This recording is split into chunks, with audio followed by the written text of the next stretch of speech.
Today we have joining us Lanz Domalaon. He is a good friend that I've known since middle school and someone that has inspired me in multiple ways in terms of lifestyle and the choices that he makes. I want to welcome Lanz onto the podcast. Thank you for joining me today. Of course, I'm very happy to be here. Yes, sir. Finally in person, because the first time we tried this, it was online, but we had to scrap that because there were some technical difficulties on my part. But I'm glad to have you in person here, sitting right here in the same room. Yeah, I mean, this is way better than doing it over Discord. Oh yeah, 100%, 100%. All right, so something that I want to start with is, what's your story? My story. The way I see it starts in high school because everything prior to that was just random growth.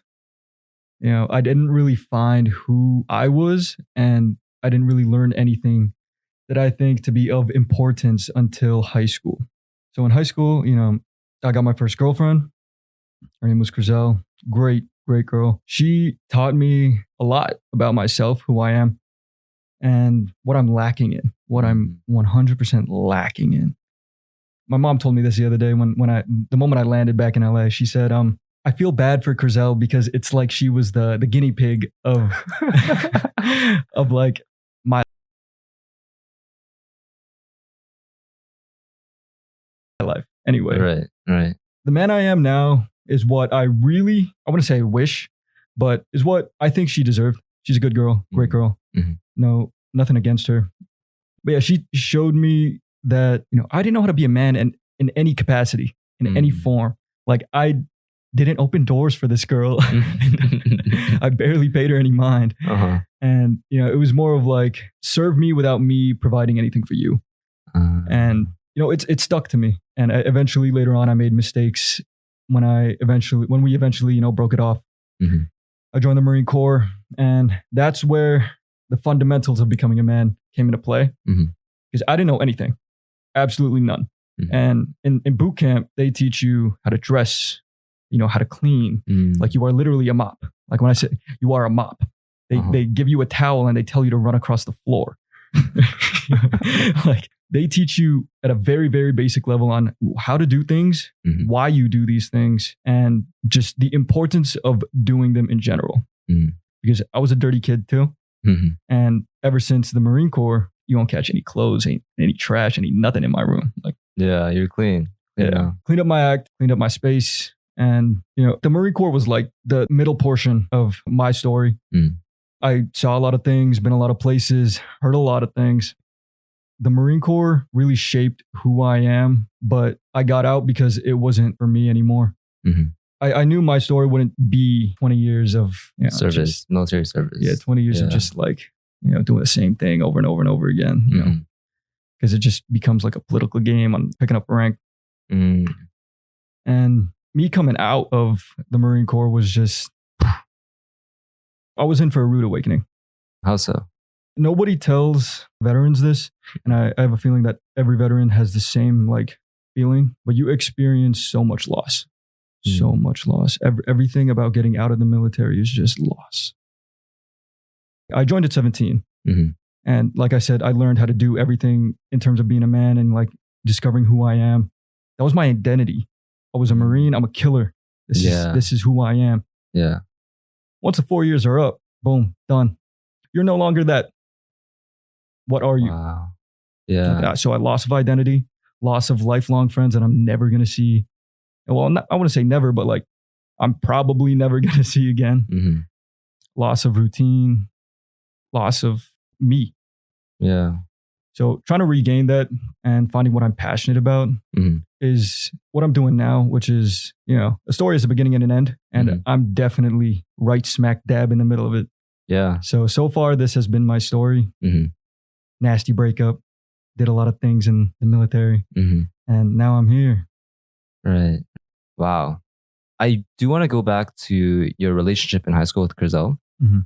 You mentioned that there were a lot of things that you were lacking and a lot of things that you had to learn. If you don't mind sharing, what were some of the things that you realized that you were lacking? Well, for one, like I didn't have a job, so I couldn't pay for anything. Yeah, you couldn't provide. Yeah, so that's just like a basic fundamental thing. Like I couldn't do that. Mm-hmm. I never, like, whenever she would come to my house, Yeah. I would never walk her out. I didn't know that was what you were supposed to do. Yeah. You know? Yeah. And I mean, it's not easy to just know these things, right? You have to learn you have somehow. to be taught. Yeah. And I had great role models. My brother and my father were great. Mhm. But, they were busy doing their own thing. They didn't have time to teach me. They didn't have time to make sure that I knew what I was doing and I was prepared. Right. Can't blame them. And I wouldn't want to, Mhm. I'm going to hold myself fully accountable for everything that I've done. Right. So another thing that I never did was be emotionally supportive of this girl. Mm. To me, it was like crying about something. I don't care. Yeah, that's on you. It's a you problem. Like, figure it out. Uh-huh. And looking back, like, that was very cold. Yeah. Especially for being around that age of 15, 16, 17. Like, Yeah. she doesn't know. She's asking you, looking for guidance because you're supposed to know. Yeah. And I didn't. Right. So it was just so much easier to just brush it off. deflect. Yeah. Bobbing and weaving her questions. Mhm. Being emotionally supportive is also something that I'm definitely trying to work on now. Mhm. Emotions for me is very iffy because I disregard my own emotions in every possible way. Uh-huh. And if I don't care about mine, why should I care about yours? Yeah. Yeah. So I do want to be more empathetic and sympathetic because it's important to see the world in a lighter point of view. Mm-hmm. Yeah, there's an importance of human connection, especially because we have to interact with so many others. Mm-hmm. Like, having that sympathy and empathy it's a pretty important skill as well, I would say. I mean, you're on the path to learning now, right? So, and you gotta start somewhere. Yeah. Too bad it took this long. I mean, you got a lot of time to learn, figure it out.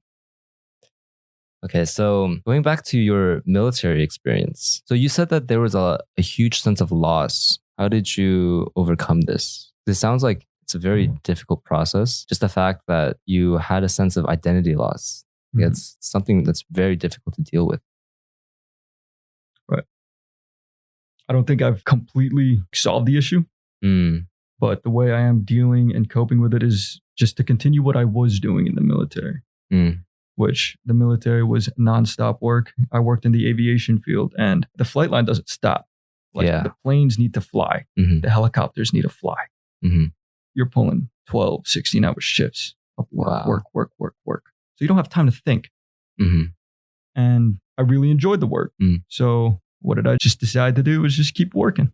Yeah. Work. And eventually I found a passion in wanting to make more money because that's what everything is about, really. Like, and you can't do anything in the world if you don't have money. You don't have finances, you're done. Yeah. So my identity is slowly becoming, well, after the military, it became, how do I become financially free to help myself? And now that I'm knocking down some checkpoints, climbing over some obstacles, now it's, my identity is changing to, how do I support the ones I care about? Right. How do I set up their lives? And then just recently, I'm almost done with Meditations, a book by Marcus Aurelius about Stoicism. And there was this quote that goes along the lines of, stop talking about being a good man and just be one. So now my identity is becoming, just be a good man. Tell the truth, be honest, and be caring and kind, because I was not kind before. For veterans out there, all they have to do is just distract yourself until a distraction becomes a passion. I'm curious though, what if their distraction doesn't become a passion? Well, if you're doing like coke, don't do that. Obviously do something like productive. Just keep going, find new things. Because I wasn't very passionate about the gym when I first started. Yeah. I hated it. I mean, to an extent, I still hate it. I don't like feeling sore. Yeah. Sucks. Yeah. But I'm passionate about it. And it's just something I do now. So why not go all in? Right. Commit yourself. And if I didn't like the gym, then I got to fill the time, fill the void somehow. Maybe I'll play golf. Maybe actually something I did do for a while when I was in the Marine Corps was do boxing. Very interested in boxing. I do want to get back into Muay Thai. One of my roommates does Muay Thai now. Oh, yeah. And I want to start going with him. But at this point, it's just like a time thing.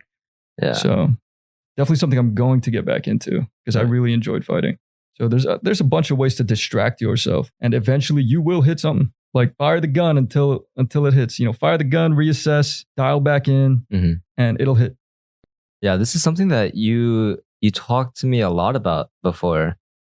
Because we were discussing previously the idea of working in your passion or like trying to find a job that you're passionate about. And then I remember this being advice that you gave me, which was to keep exploring, to keep firing the gun until you find something that will eventually land. And something that a previous guest, Josh and I, something that we were countering was, what if you don't know where to start? What if you can't fire the gun? What do you do?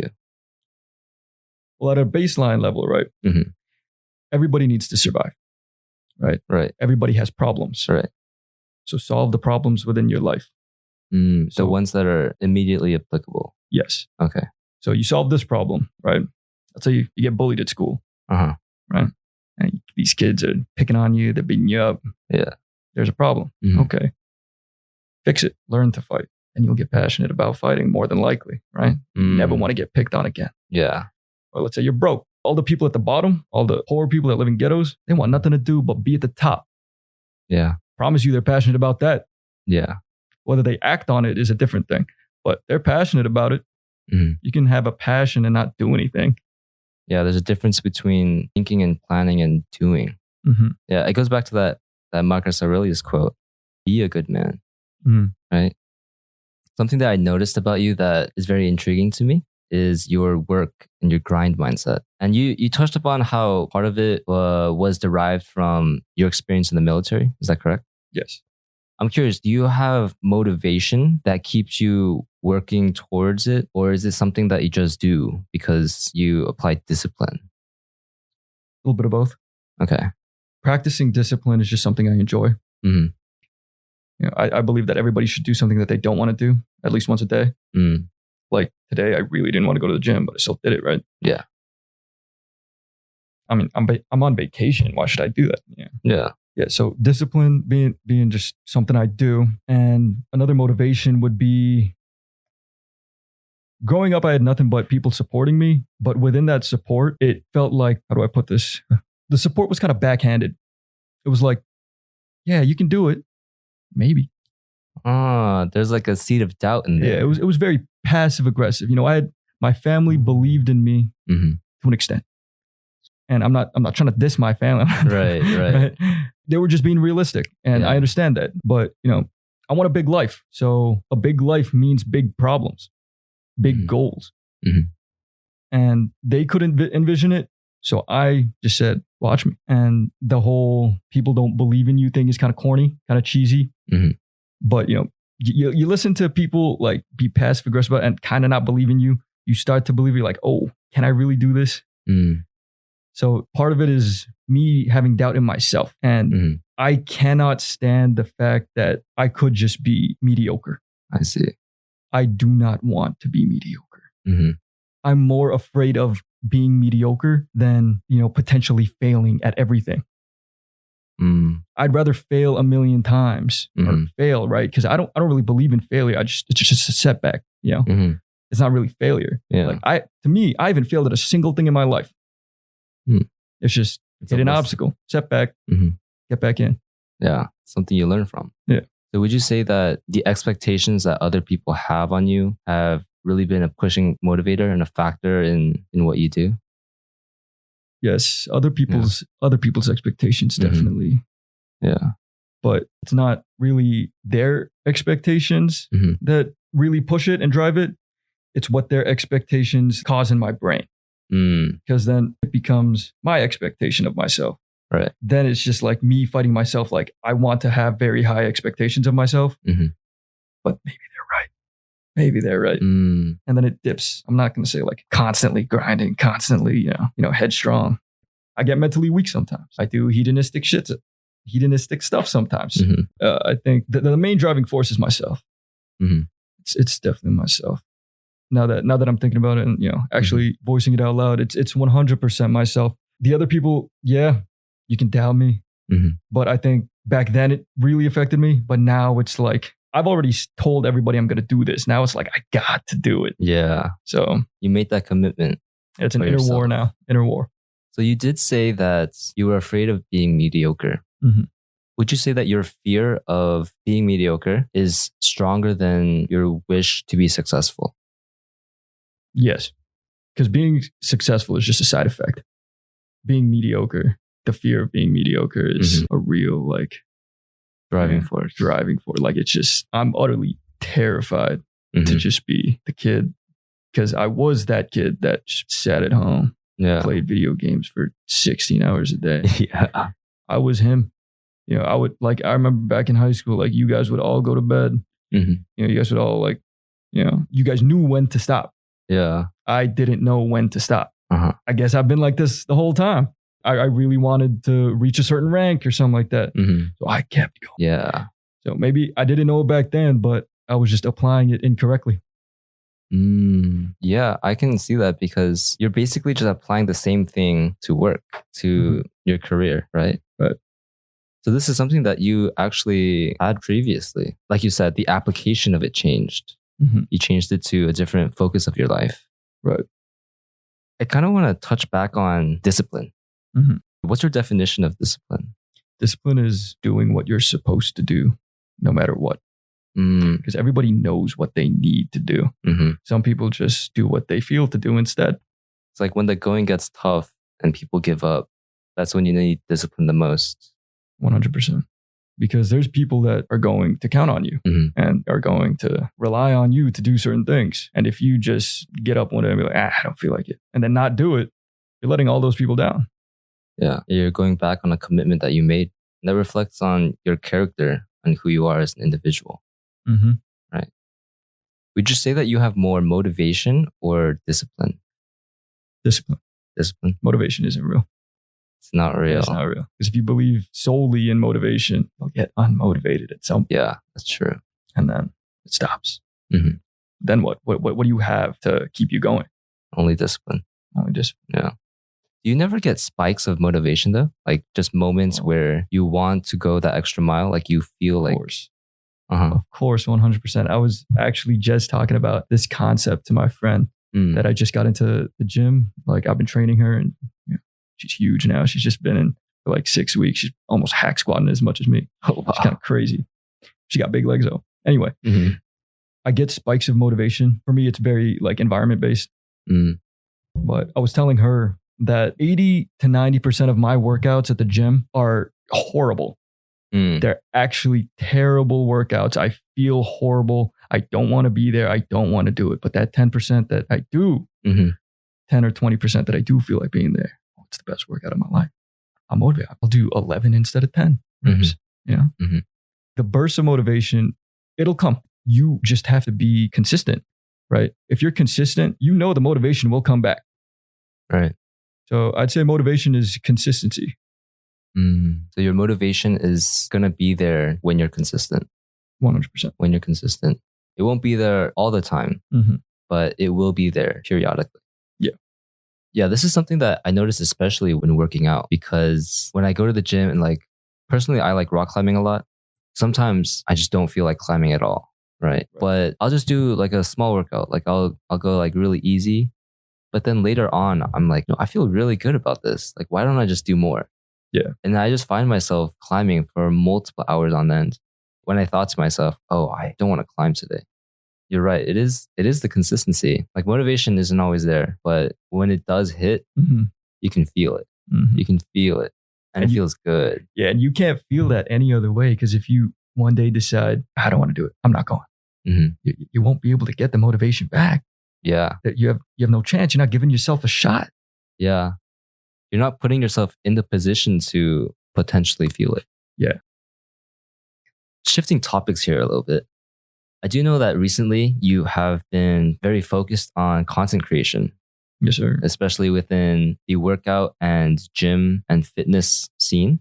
Could you tell me a little bit about that, about how you got started and how it's going right now? Right. So how I got started was, after I got this house, I quit the security gig. I didn't want to be a bouncer anymore because there was no point. Because that was just to fill time, fill the void, and might as well do something productive with it, right?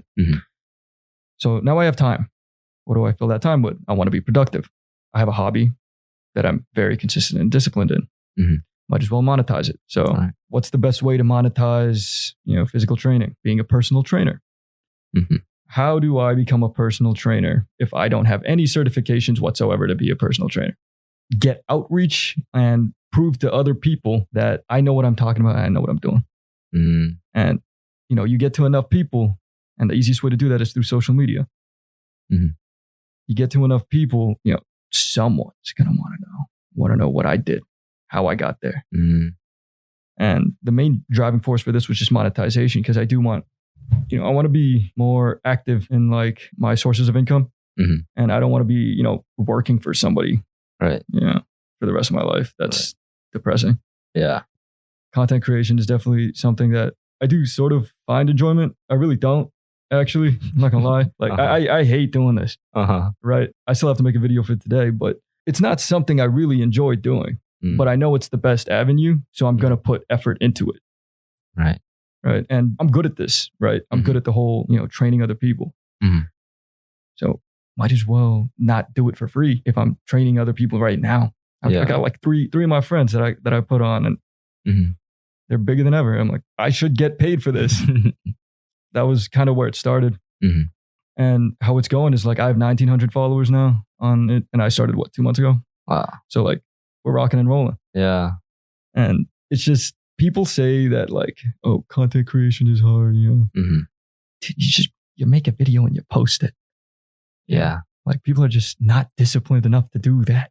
Like I'm on vacation right now. I still do it. It takes like 30 minutes to chop up a video and shit it out. There it is. Yeah. Right. Obviously it has to be like valuable, right? You need to provide value in it. And I think I do a good job of that, because these people that I do train, they ask me a lot of questions, and that's where a lot of my content comes from.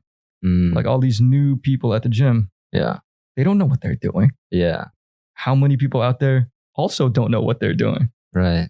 Because all of my content on my feed and timeline, on everything, on all my social media is like these really jacked dudes. So it gives me that perception that, oh, all these people already know what they're doing. They're all huge. Yeah. So there's not enough space for another creator. Right. But no, that's just not the case, man. Yeah. Like, there's so many people that want to get into this, but they don't know where to start. Right. Like you don't see the whole picture. Yeah. And, I provide a service. I help somebody out. And I think it's fair compensation. So yeah, you're providing value to a community of people that are seeking that knowledge, are seeking that guidance, especially within the gym. Right. Right. Because you have to learn somewhere. Right. And learning from a trainer is probably the best way to go about starting out in a gym. Right. Yeah. And that's like the value that you provide. I did pick up that you said that you hated it. I think it's just so beautiful that it brings back our previous discussion on discipline. Yeah. Yeah. It's like no matter what, you just do what you're supposed to do. And it's pretty amazing that you tie this in every aspect of your life, especially like even when you're on vacation. Yeah. I mean, you can't be lazy. Yeah. There's always something to do. I mean, obviously, I'm not going to hammer away your work all the time, constantly. Yeah. But there's going to be some work to be done. Yeah. Next thing I want to talk about is the idea of success. So we did previously talk about kind of the idea of success. You mentioned something along the lines of what separates those who succeed and those who don't. I think we kind of already talked about this. Just comes back to the idea of success, of discipline again, right? Would you say that's the case? Yeah. Discipline is the key to success. If you want to succeed in something, you have to do it over and over. Whether that be studying to get the degree, you want to be successful in school. Nobody wants to study, but people do it anyway. And those who are disciplined enough to do that will get phenomenal grades. So success is what you want it to be, but it takes hard work to get there. Do you think you're successful? I think I'm blessed. I'm not successful because I'm not where I want to be. Some would say I'm successful. Some would say I have a good amount of accolades. But to me, if I'm not constantly improving, then I'm just stagnant and I'm wasting away. Yeah, I heard this one quote. If you're not growing, you're dying. And I think it's very true. Yeah, no, I like that. I'm going to put that in my little notes tab. I have little quotes, notes thing. Yeah. So Just a collection of quotes. Yeah. I love that. I assume that you have very big goals for yourself. Is there a time frame that you're specifically like trying to achieve those goals in? That's a tough question. Because you said feel successful. Mm-hmm. And I can tell you numerous amount of times where I felt successful and I had a time frame. Graduating high school, I felt successful. Yeah. For a split second. And then graduating boot camp Mm-hmm. in the Marine Corps, Yeah. I felt successful for a split second. Right. But then I thought, what's next? Okay, let's finish out the 4 years. Got my DD 214, got out of the Marine Corps.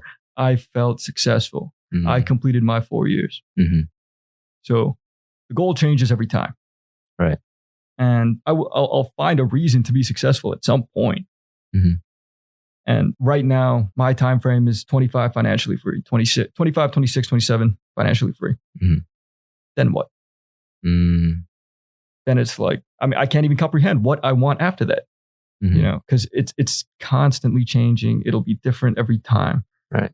You know, who knows? Maybe it'll change. Maybe you'll be provide for a family. I might knock somebody up. You never know. Yeah. Who knows? Who knows what'll happen? I guess you're always looking for the next thing after you reach a goal, right? Yeah.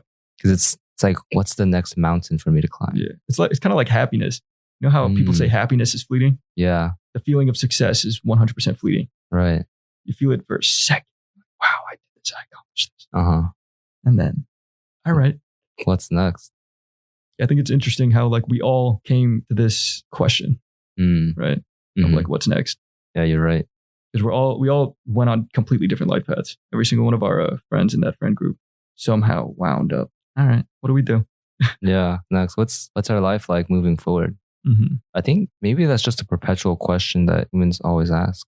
It's just part of the human experience to wonder, to look forward. Yeah, it's such a beautiful thing too. It is. Yeah. But the world is just, it gives you so many things to just wonder about, think about what could be. Right. So switching gears a little bit here, I believe that you're already on the path to financial freedom, given that you're a house owner. And that's something I want to ask you about. Like, how does it feel to be a homeowner? Yeah. Let's just start off with that. Like, how does it feel? Right. How does it feel now? How did it feel when I first got the house? It felt like, I got so much responsibility. I got to make this work. Yeah. But it did feel like we were talking about before. I felt successful. I felt like, wow, I did this. We're in there. We're in there like swimwear, baby. Yeah. And yeah, it was fleeting. That was that. All right. Now let's get another one. Let's get more. Let's do this again. Which I think I'm kind of addicted to that feeling too, of like that millisecond of success. Very addicted to that feeling. Constantly strive for it, because every time we do talk outside of this podcast and everything, it's what's next? What's next? What's next? It's always next plans. Condo, next house, next this, next that. And being a homeowner now and like a landlord right now, it feels good knowing that like I'm secured. I'm good. Yeah. It's one less problem. Like money is one less problem now. It's just me solving the problem. And turns out I'm passionate and I want more. Because when I first started this whole journey, it was like, I don't make enough to just like survive. Dude. Like, I don't want to pay rent. And it came to this. Buy a house. Buy a house, yeah. Buy a house, Apparently, 90% of millionaires started from real estate and use real estate as their gateway to success. Wow. So, that's the practical choice. Definitely. It's a great investment. Owning a house and being able to rent it out, it's amazing passive income, right? Like, it's ridiculous. Yeah. Absolutely ridiculous. Yeah. It's consistent. It's constant. I mean, they're both the same, but it's a lot of money. Yeah. And the chances of a house depreciating in value versus appreciating, so slim. Oh, yeah. It's so slim. Unless like the market crashes, right? Like 08, 07. Yeah. But I mean, I do want to preface this with that. Like, I'm extremely blessed and lucky to have the VA loan and knowledge that I do have. Yeah. Right. But, big but here. At the same time, if I didn't join the Marine Corps, I would have done the same thing. I don't doubt for a second that I would have done the same thing. I probably wouldn't have went to school. I probably would have went to learn a trade. Because school was just not my thing. I mean, you know that. School is not my thing. If I didn't join the Marine Corps, I mean, shit, bro. Like back when I was 16, 17, I knew 9 to 5, not it. not doing that. Not for you. Right. So I was starting all this research on like how to get money, how to get into real estate at a young age. And I just persisted with the idea of just, constantly learning about how all of this works. And there's so many avenues that like a lot of people don't know about to reach the point where I'm at. Like, yeah, I'm extremely lucky with the VA loan. Not even lucky. Well, like it's, it took a toll on my body and my developing years and loss of identity. Right. But I am lucky. I am blessed. But a lot of people that I do know that didn't have or that don't have the same benefits as I do, they still have other opportunities and other avenues. So I don't doubt for a second that if I didn't join the Marine Corps, I would still be in the same spot. It wouldn't change at all. Maybe I wouldn't be in Atlanta, but just be a different path. But you'd be in the same position. Yeah. Who knows? I probably would have been more successful if I didn't join the Marine Corps. Yeah, we'll never know. You mentioned that you would have done a trade. Do you know what you probably would have done? You have any idea of like what trade? Probably like plumbing or being a carpenter or maybe even a lineman, or construction or, a whole lot of things. Because I was very interested in like, what's the best way to make money not going to school? Yeah. Without a college degree. Yeah. All of those are like great avenues. Yeah, they are. Maybe welding. Those underwater welders, they stack. Underwater welders. But I'm not the best swimmer. So maybe not that. It's interesting to think about. Different route, but same position. Yeah. There's no doubt in my mind that. What is something that you're struggling with right now? Something I'm struggling with. It's a loaded question, Alan. It is. Yeah, I'm asking a lot here. You don't have to answer this if you don't want to. I'm comfortable just looking. Yeah. Looking for the right words. I'm struggling with being, like I said about the quote on being a better man, being a good man. I'm struggling on doing that. I know that I am and I have been for a very long time. Just an asshole. And I don't want to say I regret it because some people kind of deserve it. But I could have been better and I should have been better. So I am struggling with knowing how to be better, right? Because the quote says, just be one. And that's a hard thing to do, to be so selfless and caring and kind. Because especially in like the financial game, like you gotta be like a little bit selfish. You gotta take rather than give. But karma's real, man. If I take too much, something's gonna take everything from me. So I have been trying to be better, be a good man, be a generous man, and trying to give more, man. Like, I am lucky, I am blessed, and it's just a shame if I didn't spread my happiness and joy to other people. So that's something I'm working on, and I'm struggling on being better at, because it's so much easier to just be a prick and take value from other people and not give it back. Right. Yeah. Do you have regrets about how you acted before, like to people in your past? I want to say yes, but if I regretted it, then I would be wishing a different version of me now. So I dislike who I was and what I did, but I don't regret it because it made me who I am now. Right. How I acted towards them, I learned that that's not what you're supposed to do. And I kind of knew deep down, especially back then too, that, I didn't want to be, a prick or like be like that. Yeah. It was just knowing how to not be. Is in the same way that you have to be taught, the basic fundamentals on how to be a man. You got to be taught how to be kind and caring. Yeah. I didn't know what to do on that part, right? Like, and how it made me feel like, is it wrong for me to feel good that I'm giving this homeless dude money? Right? Because then it feels selfish. Yeah. So it's like, I'm not going to do it anyway. But it's good to feel good about doing something like that. Yeah. Just because you get something from it doesn't mean it's a bad thing. Right. Yeah, because you could feel different things with different situations, but what matters would be the outcome of it, right? If it's like Mhm. if it's like a win-win Right. Yeah, situation. like if it's a net positive. You know? Yeah. Yeah, if it's a net positive, a win-win situation, then why wouldn't you feel good? Right? And it's not a bad thing, right? Mhm. It's just the issue is trying to identify those win-win situations Right. and to make more of them happen. Right. Because like with the homeless guy situation, right? Like if I were to give this guy money, right? Mhm. In my head, I'm thinking, I'm not going to give you $1. I'll get you some work boots. You know? Yeah. But that's not a good way to think about it. Some people just are okay with chilling. They're chilling, just chilling on the street. Mm-hmm. Yeah. And I guess deep down, I don't really want people to have the like low expectations like that of themselves. And it makes me feel bad. I think that's part of the reason why you always try to lift up others around you, right? Part of why you started your PT path, Mhm. like trying to help others through their training at the gym. Right. Because you have a part of yourself within you that wants to help others. And it's inherently good. You're right. You're right. I didn't think about it like that. Yeah. Because I thought about it in a selfish way. How did you think about it? I want money. Yeah. It's not really like I'll provide value. Yeah. Mhm. Like, see, I'm an asshole. I'm struggling with this. I'm No. struggling with this whole like be a good guy. I mean, it's hard, right? Yeah. Because it is a different way of approaching things, like a different mindset. Mhm. But I don't know. I would say the end result is what matters. You think so? Yeah. Like I guess the question here is how much does your intention matter, right? Ooh, yeah, that's a good one. Because if you're doing it for selfish intentions, but it has the same result, then is there a big difference? Like, is there an issue? Is the question, right? Like, what do you think? Is there an issue? Yeah, I think there is an issue. You think right? so? Yeah. That's the whole reason why like I'm struggling with it. Yeah. There's an issue. Like intention matters. You have to move with intention.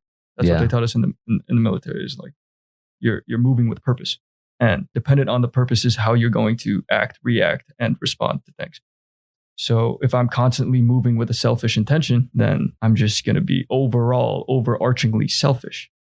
Right. Which is kind of confusing for me because my mom is the most selfless person. She's so selfless. Mm-hmm. And I don't know how that didn't get to me. Yeah. So it makes me feel bad, but I'm trying, really trying. Yeah, I guess in the sense of the long term, you continue to act in selfish ways, it ultimately affects all of the decisions you make. Yeah. It's who you become. Yeah, I think you're right in the fact that intentions do matter more so than the end result. Because if I keep doing this super selfish path, let's say I have a family and I don't know how I would react, right? Like if my kid's cold, right? I don't know. I'm not a father, so I don't know how it would feel. But if my kid's cold and I'm cold, give me the blanket. If I was that selfish, give me the blanket. You sit there cold. I don't want to do that. Yeah. Right. Yeah. So a part of me is telling me like, yo, you got to fix yourself. You have to be better. Especially like doing it without telling anybody is a very difficult thing to do. Because, you see those people that like record themselves giving like $10,000 to a homeless dude. Is that selfish? I don't know. Yeah. We don't truly know the intention. Right. What are you doing to try and improve this? Now, if I told you, I wouldn't.